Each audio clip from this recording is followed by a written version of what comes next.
RS crime news 24, जहां पर हम आपको दिखाते हैं देश दुनिया की सभी छोटी बड़ी खबरें। तो आइए रुख करते हैं आज की कुछ खास खबरों की ओर। रिश्वतखोर सचिव प्रमोद कुमार योगी सरकार के मंसूबों पर लगा रहा पलीता। ग्रामीणों का आरोप सवे के नाम पर 3-3 हजार रुपए वसूले। रिश्वत लेने के बाद भी नहीं किया काम। सभी पीड़ित अनुसूचित जाति के हैं। बोला दलितों को अपनी कलम से आवास नहीं दिलवाऊंगा। अपमानजनक एवं जातिसूचक गालियां भी दी और जूता लेकर दौड़ाया। ग्रामीणों से बोला शिकायत करोगे तो गोली से उड़ा दूंगा, तमंचा बैग में लेकर चलता हूं।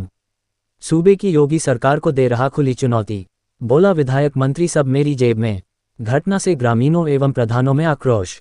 दरअसल मामला विकासखंड गंज मुरादाबाद के ग्राम आशाइस का है, जहां पर ग्राम सचिव प्रमोद कुमार प्रधानमंत्री आवास योजना के पात्र लाभार्थियों के आवासों का सवे कार्य का दायित्व सौंपा गया था।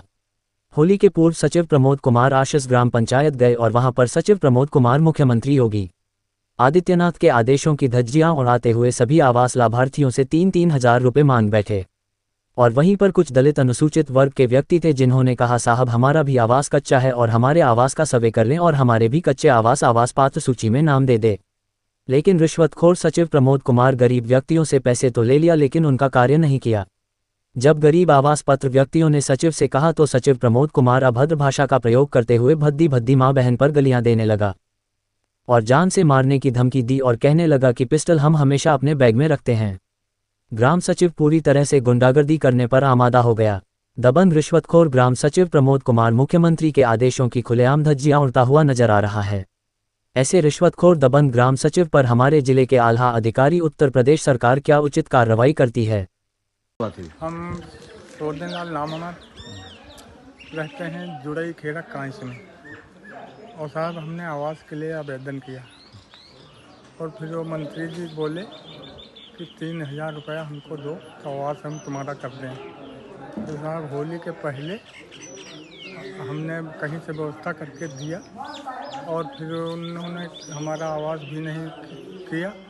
3,000 रुपया दे दिए हमने और फिर आवास फिर नहीं आए घूम के। फिर साहब रास्ता देख के हम एक बारी गए बिलाक, वहाँ पे साहब हमको ही मिल गए गेट पे।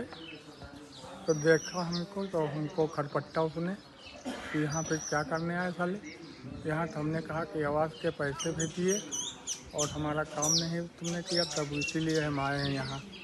तो हमको उसने भगा दिया कि साले भाग जाओ, तमार पासियों को हम आवास नहीं देते और भाग जाओ, नहीं तो झोले में तमंचा रखते हैं बैग में और साले उड़ा देंगे एक दो को और आवास नहीं दे पाएंगे। और हमने जब पैसा मांगा अपना तब बोला कि पैसा तो हमने बिलाक में दे दिया है ऊपर, और फिर उसके बाद में अब हम आवास नहीं कर पाएंगे। साहब हमको जूता लात करके वहाँ से भगा दिया। फिर वहाँ हमारे ग्राम पंचायत के प्रधान भी आए, देखा उन्होंने कि हम गांव के हमारे खड़े हैं ये सब। तो जब वो उनको देखा तो वो कहने लगा कि जो है कि देखकर जब देखा तो क्या हुआ देखा तो उनको देखकर और कहने लगा कि जो है प्रधान संग लापाझोटी होने लगी। जूता निकाल लिया और वो प्रधान को बहुत बुरा कहा। फिर साहब ये भागा।